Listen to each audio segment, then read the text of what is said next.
Good afternoon. This is Jenny Van Dusen, Director of Alumni Career Development at Holy Cross, and I'd like to welcome you to today's webinar, Three Pillars of a Sustainable Career.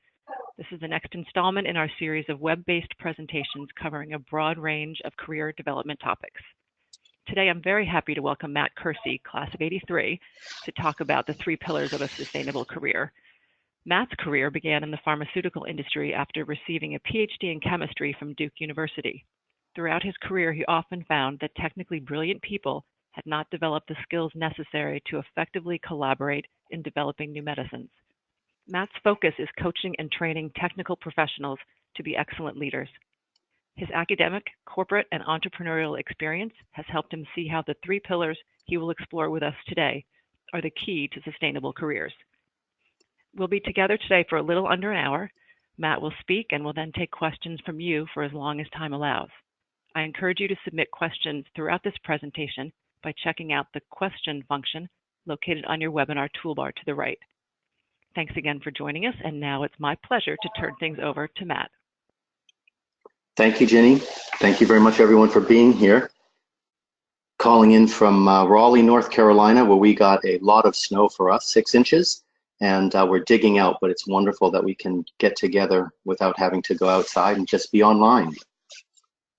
So I want to start by saying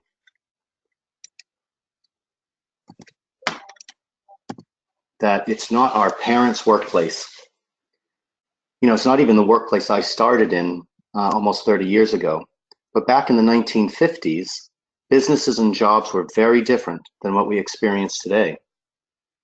You know, mom and pop shops thrived, men were the primary breadwinners, and diversity in the workforce was lacking. Jobs were mainly industrial or agricultural, and many working in blue-collar jobs, they were mechanics or plumbers, bus drivers, working in construction. Some people did work in office jobs as executives and middle management. If women did work, they were secretaries, teachers, nurses, stewardesses, maybe stenographers. Back in the 50s, workers were dedicated to their jobs, and many stayed with the same company for their entire career. They believed in following the rules, abiding by the law, and showing respect for authority in and outside of the workplace. And people were pretty formal. In fact, they were wearing suits and ties almost every day. Unlike workers today, they weren't as aware of diversity in the workplace or of thinking globally, nor did they think too much about balancing work in their personal lives. But you know, there's a new normal. There's a term called VUCA you may have heard of, and this is a term that was introduced by the Army War College, and it describes a more volatile, uncertain, complex, and ambiguous multilateral world which resulted from the end of the Cold War.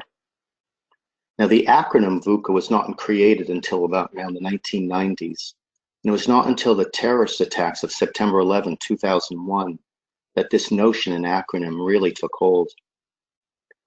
VUCA was subsequently adopted by strategic business leaders to describe the chaotic, turbulent, and rapidly changing business environment that has become the new normal. What I like about this particular graphic is that not only is it volatile, uncertain, complex, and ambiguous, but it actually says what some of the demands are. So if it's volatile, you need to have speed. If it's uncertain, you need to be flexible. If it's complex, you need to understand and have breadth across a wide field. And if it's ambiguous, then you need to have some self-awareness to know how you fit into this changing landscape. I'll be sharing thoughts and examples about speed and flexibility, breadth, and self-awareness as we go through this talk. As Ginny said, please be sure to write down questions as I go through the talk, and I'll be sure to leave room at the end for you to ask your questions.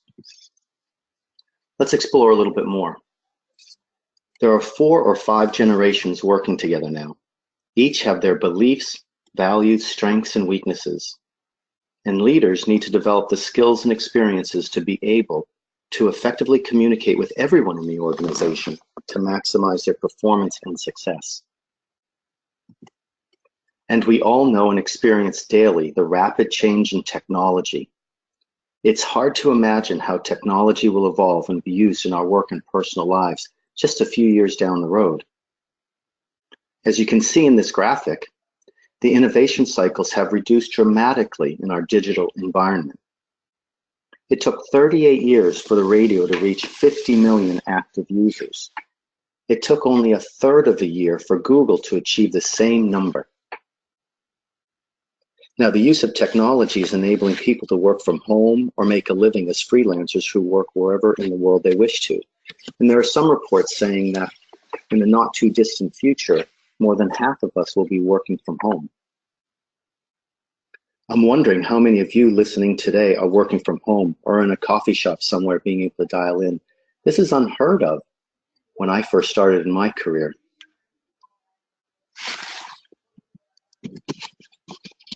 And in addition to all of that, we've got global competition and opportunity. As you can read in this quote from Thomas Friedman, which comes from his book, The World is Flat, technology and modern communication tools have leveled the playing field. So this brings both opportunity and increased competition. These changes demand that we innovate and adapt to rapidly changing business environments. So today, what I want to do is share a framework that has helped me and people I work with to develop ways to create sustainable careers. And this framework is built on 3 pillars: subject matter expertise, business savvy, and working across boundaries. And the foundation for these pillars is learning agility, which I believe offers agile learners a competitive advantage in our VUCA world.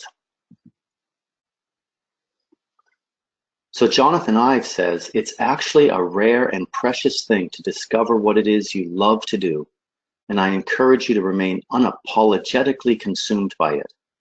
Be faithful to your gift and very confident in its value. So, are you consumed by the work you do, as said in this quote? A subject matter expert is a person who is an authority in a particular area or topic. And so the question is, how do we become subject matter experts, and what does it take to stay at the top of our game? Well, first, we need to remind ourselves that people are not born as subject matter experts. Now, I know there are some who believe that someone is a gifted person or is a natural. My belief, which is based on more current thinking by people such as Stanford University psychologist and author Carol Dweck, and you can read about her or read her thinking in the book Mindset, is that by having a change mindset, we can all develop expertise and be credible subject matter experts. The key is to diligently practice your trade. It takes considerable training, deliberate practice, and experience. And yes, it does start with education, whether that be a master's, bachelor's, PhD, or postdoc. You know, graduation is a great milestone, but it does not end there. We need to develop and foster lifelong learning practices. It's important that as we gain experience and develop expertise, that we continue to stay curious and strive to learn more. In our VUCA world, how we do work, what we work on, and who we work with is constantly changing. Without developing and nurturing a mindset of lifelong learning, we can become complacent, lose touch, and miss out on opportunities. So there's an often used model for learning and development that says there's a 70-20-10 ratio. Let me just explain this a little bit. So in this model, it says that the bulk of our learning is done through on-the-job experience. 20% is informal learning that is based on relationships and coaching, mentoring, and 10% are the classical ways of teaching through specific training programs and conferences. You know, unfortunately, many of us find that our jobs have become very routine. We have lost the initial excitement we had when we first stepped through the doors of the company or the organization.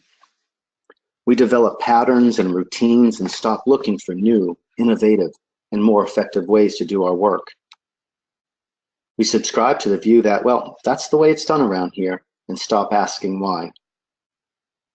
And I know that we also become very busy and very task-focused. Our days are packed with meetings, deadlines, customers, emails, texts, and calls. And we find that we do not have the time to learn or perhaps even think. So our informal learning, whether that be reading journal articles or networking, falls away. Not to mention, we rarely take time out for more formal training. So the question is that over time, as we focus on the mountains of work we have, we tend to get so task-focused we forget to reflect on our learning strategy. Why are we surprised then when we do not see the changing trends in our industry? And many do not develop a plan to stay on top of their subject matter. So how will you decide when to learn? And I just proposed this simple model. On the y-axis is the importance of the work, and on the x-axis you see the urgency of the work. And I just explain a little bit here. So if you look at the bottom left, okay, the not important, not urgent work, well, we could make decisions to do that work later. But many of us get caught in this quadrant. We flip through LinkedIn, Facebook, Twitter, and spend our energy getting distracted, or we get caught in a seemingly endless stream of emails. Now, in some of the other quadrants, just to explain, if you look to the bottom right, it's urgent, but it's not important. That could be work you delegate to somebody else, freeing up time for yourself. Now, there's the work that we do immediately, which is urgent and important. However, I think many of us get trapped, and I've seen this countless times, that people think that the email that just came in is just as important as the strategic project they're working on. And so they delay the strategic project. And that gets us to the top left, what's important but not urgent. And we need to decide when to do this work. And this is finding ways to stay on top of our subject matter expertise. So throughout my career as a scientist, I tended to lean towards leadership and team development. And I made the decision about 7 years ago to shift and made an intentional shift of my career to what I do now, which is coach and train technical professionals to be leaders. Now, I didn't have the language then, but I can see now that once I made the decision, I then had to commit myself to making the time to pivot in this new career. I had seen a coaching program at NC State University offered, and I asked my boss if I could have the time to take it. It was a once-a-month program for 10 months, so that means every Friday I'd have to take off. And he said it was okay, but I needed to talk with HR. Well, okay. Went to go talk with HR, and they said, no, you don't need to learn that coaching stuff. Well, I was convicted that this was important and paid for it and took the course on my own time and dime. Now, at the same time, the company I was with had created an internal coaching program. So people could volunteer to be what they called job plus coaches. That is, they had a job and they coached. So I was leading an international product development team, and I coached people from around the world. So I was able to continue to develop my coaching and training skills, both internally and externally to the company. Then, without knowing it, a few years later, a huge change happened in my company. The company decided to consolidate all scientific work from Raleigh, North Carolina, up to Philadelphia. Now, I and my team, we did have jobs in Philly, but I chose not to go. I had been preparing myself to transition to this new career, and here was my opportunity, so I took it. So think about, where have you been spending your energy over the last week or month? How much of your energy is spent in each of these quadrants? And then I'd ask you to reflect on two things. One, what could you stop doing? What could you delegate? What could you change in your routine? Okay, so that you might shift more of your energy and attention to enhancing your subject matter expertise. I was talking to someone in IT, and this person is almost continuously learning and getting certified in new computer programming languages because he knows that about every 3 years, there's a new language that he's going to have to know in order just to keep up. And I think that many fields are that way. So we've talked about talent, which in part is demonstrated through your subject matter expertise. Let's turn to having business savvy. And the quote here by Delphine Arnault says, "I firmly believe that success lies in the combination of both talent and business savvy, and that the magic comes through partnership between both." And Delphine is a leader at Louis Vuitton. So what do I mean by business savvy? Well, it's a simple definition. It's shrewdness and practical knowledge, the ability to make good judgment. So it's not enough to be the smartest person in the room, the best programmer or the most experienced scientist or accountant. You need to know how your work fits into the business and what impact the decisions you make will have on that business. Making sound judgments and prioritizing what work to do and when. So how are we going to go about doing that? Well, here are 10 skills you need to become business savvy. I'll just give you a moment to look through them.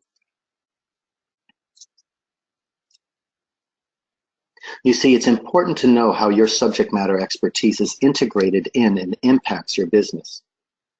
Now, some of the skills shown here may be part of the work you do. For example, if you're in finance or project management or business development. But there are many professions where these are somewhat foreign, and people aren't familiar with how the businesses run their business from a commercial perspective. They're oblivious to how their work is part of the system of delivering products to consumers. When I was in pharma, I worked with really talented scientists, but some had no idea how the experiments they were running might impact the approval of a new medicine. They had not developed the business savvy to know what the key experiments might be, the timelines needed to complete the work, and how to communicate the results effectively. Many technically focused people do not develop the soft skills necessary to be an effective member of a work team. I like to say that the lack of soft skills cause hard problems. For example, I've seen too many times that subject matter experts did not have the communication and the interpersonal skills to effectively work together. And I can imagine that in your workplaces you've experienced and had similar frustrating situations. So what can we do to become more business savvy? Well, in the next 2 slides, I've taken 10 skill sets or attributes of becoming business savvy. And I'm going to go through each one of them, and then there's a tool we can use to actually see where to help focus our time. So if we look at digging beneath the surface, so not just following SOPs or procedures, but understanding why things are done.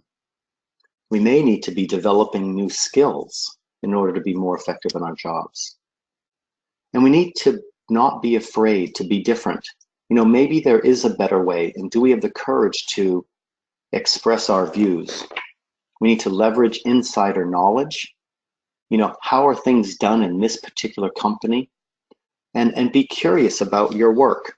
And I know that can be hard, especially if you've been in a job for a long time. So how do you become curious about your work?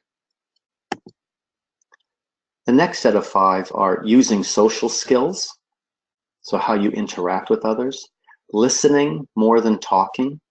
And I'll get back to listening more in a little while. Becoming culturally aware. This is becoming increasingly important, especially in global companies.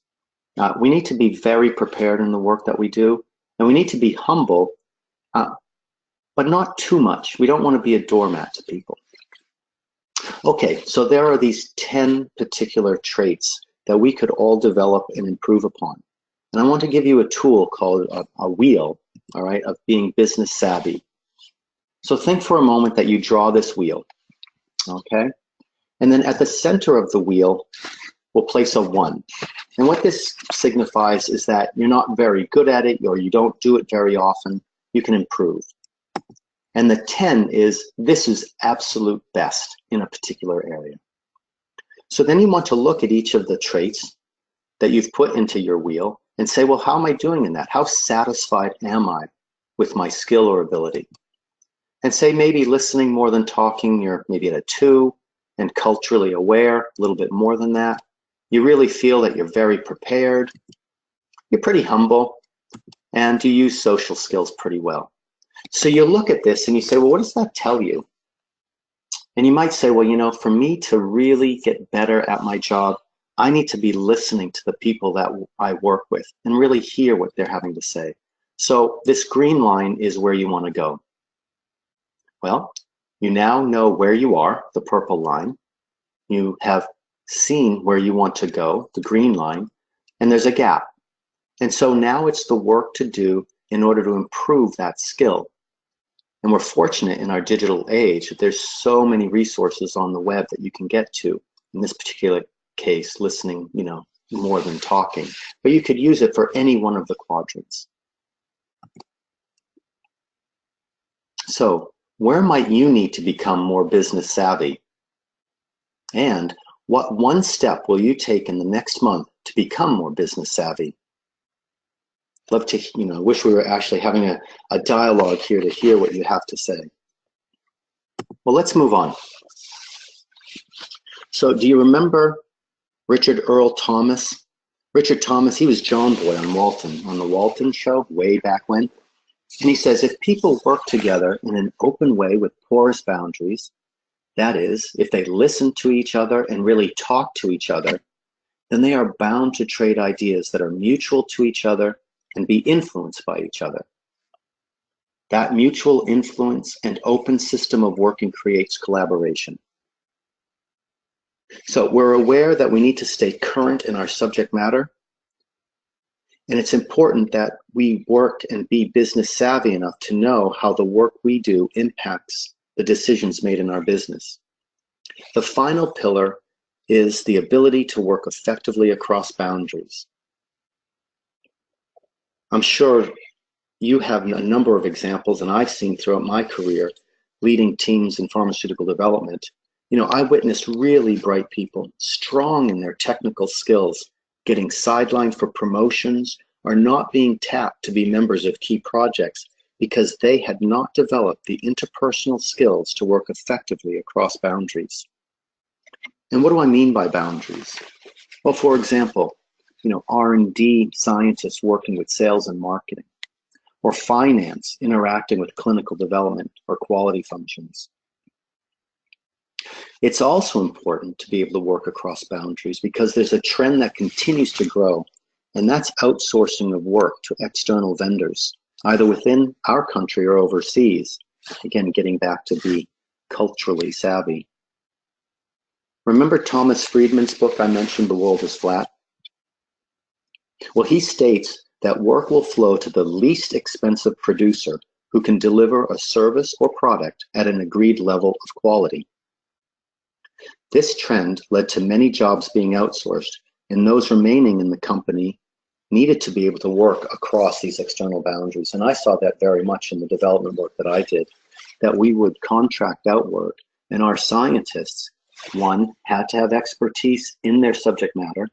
They needed to know how it fit into the business, and what helped them excel was being able to work with those contract vendors in a way to get the work done at the quality that we needed.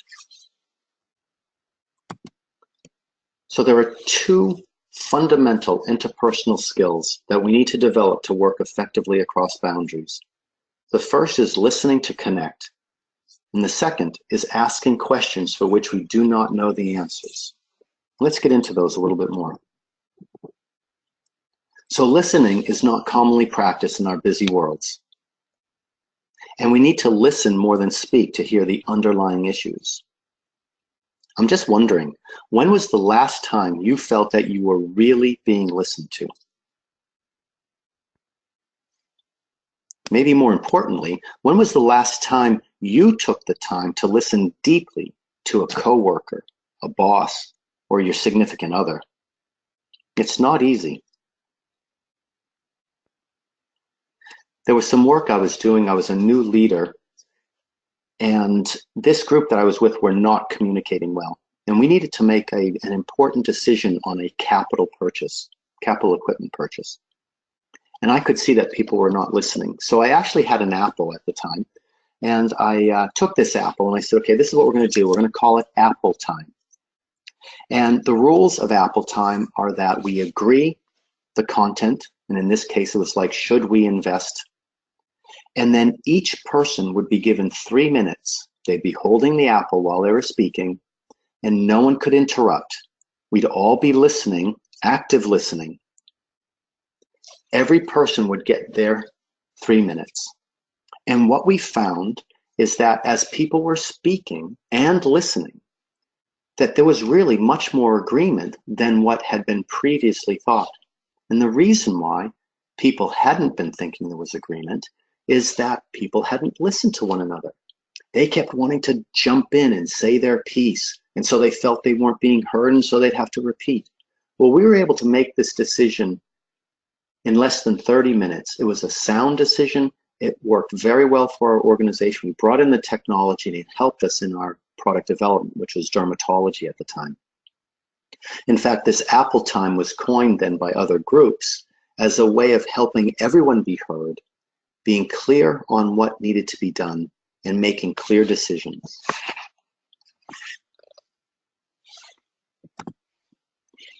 Well, what do I mean by listening to connect, and how is that different to listening to understand? Well, listening to connect involves listening from 3 perspectives: your head, your heart, and your gut. Well, and what do I mean by head? Well, head listening is you're listening for logic, reasoning, the details, future plans, and facts. And oftentimes that's where we are. That's the listening to understand. But listening to connect is deeper. You're reaching out into your heart. What are the emotions, the memories, or the images that the person is talking about? What are their visions, dreams, and hopes? And then what's your gut telling you, right? What's the instinct and intuition? What's the immediacy that's coming up, the unself-conscious, the practical, and the direct? And what we need to be able to do to listen well is to assimilate all of this information, get below the surface of the words to hear the person's meanings, the hopes, fears, and concerns. And the second fundamental interpersonal skill is being curious and asking questions. And I want to emphasize that we want to be able to go below the surface. You know, we often hear, "Hi, how are you? How was your weekend?" Well, these are not the type of questions that lead to innovative thought or solve problems. We want to develop the skills to ask open-ended questions, thought-provoking questions for which you do not know the answer. And as Judith Glaser says, let's go back to our natural curiosity of when we didn't know. So, how might you become a more active listener, and what impact might this have on your relationships at work and at home? And how might asking questions demonstrate genuine curiosity and interest when interacting with others? I encourage you to take a few notes.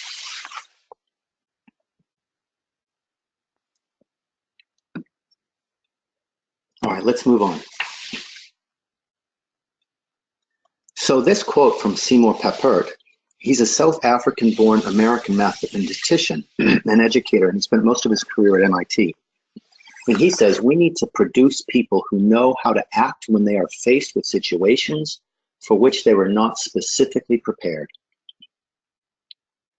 So we have our 3 pillars, and I want to introduce you to what I believe can be a competitive advantage for all of us, and that's learning agility. Well, so what is learning agility? So learning agility is finding yourself in a situation where you've never been before and figuring out what to do to be effective. So my big example with that is I'm working for a pharmaceutical company, and I'm had asked and went on an assignment to the UK for 6 months. We call it a secondment.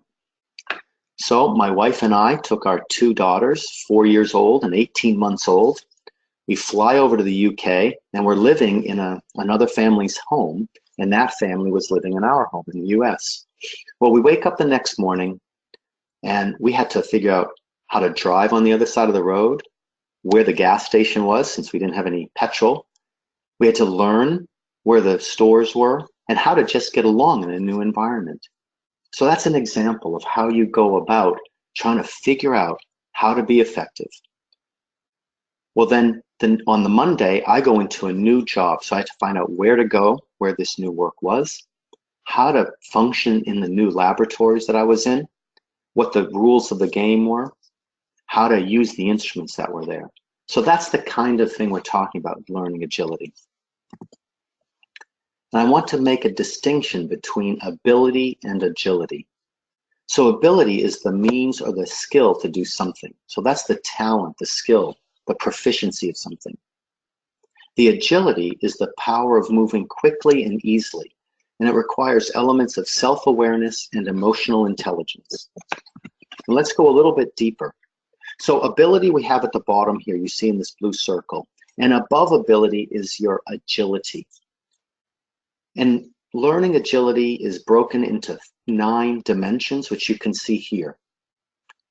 Your flexibility and speed, remember our VUCA world, experimenting, taking risks, both in your performance and in interacting with others, how you collaborate, how you gather information, how you seek feedback, and reflecting upon your experiences. So learning agile individuals, they're going to seek challenges and opportunities for growth. They're going to be open to new experiences. They're going to process experiences in order to learn. They're going to introduce new ideas and question the norms. Recall being business savvy. They're going to remain present in challenging situations by performing and adapting on the fly. They're going to understand that experience alone does not guarantee learning. And they're going to take time to reflect, seeking to understand why things happen in addition to what happened. So how learning agile are you? What I really like about this model is that we can all take specific actions to improve in these areas, and it's in our control. It's based on the observable behaviors, not on your effectiveness. And I'd be happy to talk with anyone afterwards in more detail about that. So there are 3 other concepts that impact learning agility. One is skill, and we've talked about that. That's our subject matter expertise. Then there's motivation, the whole why are you doing it? And if you're interested to learn more, you can see Simon Sinek's TED Talks and books on, begin with why. But I'd like to spend more time on defensiveness. By being defensive, it's another thing about, or it's similar to being addicted to being right. Defensiveness really is the enemy of learning agility. It's where we need to justify our actions in the face of constructive feedback. I'm wondering, do you see feedback as a threat to your self-esteem or a means to improve?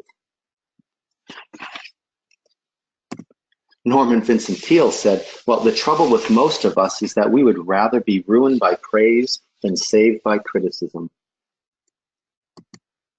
So how do we teach smart people how to learn? I mean, we've all been successful, but our VUCA world is challenging us to keep learning.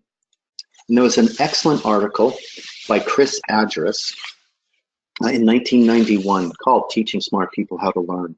And I want to bring out a few key points. One is, many professionals are almost always successful at what they do, and they rarely experience failure. And because they have rarely failed, they have never learned how to learn from failure. So when they are failing or they're stressed, they become defensive, they screen out criticism and put the blame on anyone and everyone but themselves. So in short, their ability to learn shuts down precisely at the moment they need it most. So I'd like to introduce you to conversational intelligence that helps us to begin to understand why do we shut down. Now this is work done by Judith E. Glaser, and Judith describes herself as an organizational anthropologist. She has studied and observed patterns among people for over 30 years, and she's coupled her observations with the rapidly evolving field of neuroscience. Neuroscientists are increasingly learning about how the brain works, and they've identified a number of known neurochemicals that flow between the synapses in our brain and enable us to connect with others or to prepare to defend ourselves. So you see, our interactions, our conversations, they trigger neurochemistry. Under stress, we pump out cortisol and noradrenaline and adrenaline, and this prompts us to fight or freeze or flee or appease. That's the left-hand side you see in red. Now, when we're connecting with others, we feel safe, right? We feel connected. There's oxytocin and dopamine and serotonin are produced, and that's on the right-hand side. So let's think about Chris Argyris' statement that precisely at the time we need our brains, they shut down. Well, when we're not doing well in an area, when we're feeling stressed, we go into what would be called an amygdala hijack. That's the back part of our brain, the primitive brain, and it's very quick to respond. And it will decide, do we need to run away? Do we need to fight? Do we need to, just flee or appease? Our minds, they're not in a state to be able to think creatively, to solve those complex problems or consider what might be possible. And so we need to develop skills and practices that will upregulate the oxytocin and dopamine so that we can move to the front of our brain, the prefrontal cortex. My experience working in the pharma industry, which has gone through considerable change, I went through 3 different mergers and numerous downsizings, and people were in a state of constant stress. And what I've learned is that stress and all the cortisol that's pumping out, it was very difficult to be creative, right? We're just hunkered down, trying to protect ourselves, either waiting for the next layoff or can I stay long enough to get a package? It's not really a great way to live, and it impacts the work we do and the relationships that we have. So what can we do? Well, practically speaking, conversational intelligence places conversations at 3 levels. Level 1 is transactional. It's really confirming what we know. And if we're overusing it, we talk past each other and we try to tell, sell, or yell people into compliance. Level 2 is we defend what we know. It's a positional level. We're persuading. If we're overusing that, we bang heads and we're addicted to being right. And we want to work towards level 3, which is transformational, co-creative, where we're sharing and discovering. Now, if we overuse level 3, then we can be talking in circles. It could be all talk and no action. So all 3 levels are necessary. My experiences were often in level 1. We move to level 2. Rarely do we get to level 3. And as I keep saying, in this VUCA world that we live in, with our careers changing all the time, with different factors impacting where our careers are going, we need to be able to get to the point of asking the questions that will help us co-create with others what our new career or environment can be like. And so there's this dashboard, which is just one tool among many within conversational intelligence. And it's understanding where we are on this dashboard. Am I resisting or am I a co-creator? Where is my team? Are we focused on the I, which is the level 1, right? We're resisting, we're skeptic, or are we moving to wait and see, to being an experimenter, to co-creating where there's high trust? So I wonder, what level of conversations are you engaging in, at work and at home? And what might you do to increase the conversational levels, to down-regulate the cortisol and to up-regulate the dopamine? So as I come to the end here, I just want to say, don't wait. The time will never be just right. Start where you stand and work whatever tools you may have at your command, and better tools will be found as you go along. My intent today was to provide a framework and prompt you to begin to explore how you might develop a more sustainable career. I showed you the importance of maintaining your subject matter expertise, being business savvy, and developing key interpersonal and conversational skills. To be successful, we need to become agile learners, and research shows this is possible. I encourage you to strengthen your 3 pillars and shore up your learning agility foundation. Now, I can imagine that many of you have been to training courses and webinars and left really fired up to make a difference with your new information.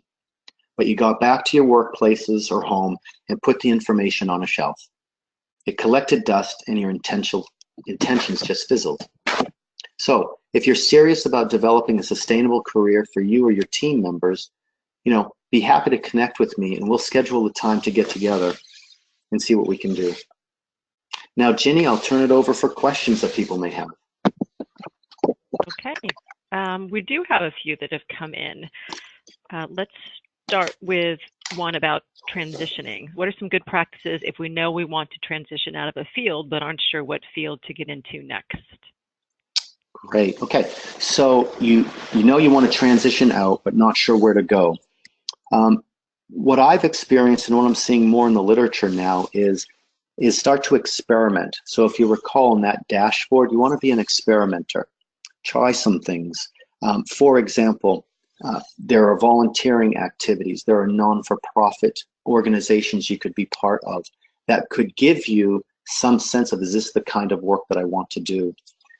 I know too that there are a number of meetup groups that are held in different areas, and those meetup groups could be in areas that you want to move to, and you can just go and do some networking and asking, so what's the job like that like? Those would be a couple of things, Ginny. Okay. Here's one that is somewhat related to that. What are your suggestions for someone considering a career change in terms of how to best communicate transferable skills, and what suggestions do you have regarding additional preparations? Okay, so there's 2 things, transferable skills, and then was it preparations? Suggestions regarding any additional preparations for transferring. Right. So I think the transferable skills one is really being clear on, well, one, what are those skills? And 2, what's the impact that you've had with those skills? And then creating stories. There's a guy I know, his name is Mike Kumovis here in the Raleigh area, and he has people write down people's experiences, the skills that they have, and then writing just on a business card. It's a 3x5 card. Some stories, so you're very able to answer questions when people ask you. So you've thought ahead, right? So it's just taking the time to understand what your skills are, the impact they've had on the business. So this gets back to business savvy, and then being able to relate how that skill could be used in whatever the new organization that you're going for. So that builds into the preparation, right? It takes some time to think through your career and look at all the accomplishments that you've had, and then see how you would put a different frame of reference on that, of the impact it could have in the new role. Okay, next question. This is kind of a quick hit one. Is it possible to stay at a particular company for too long? There appears to be a lot of turnover in today's landscape, and I have heard a recommendation that your career can stagnate if you stay at a particular company for too long.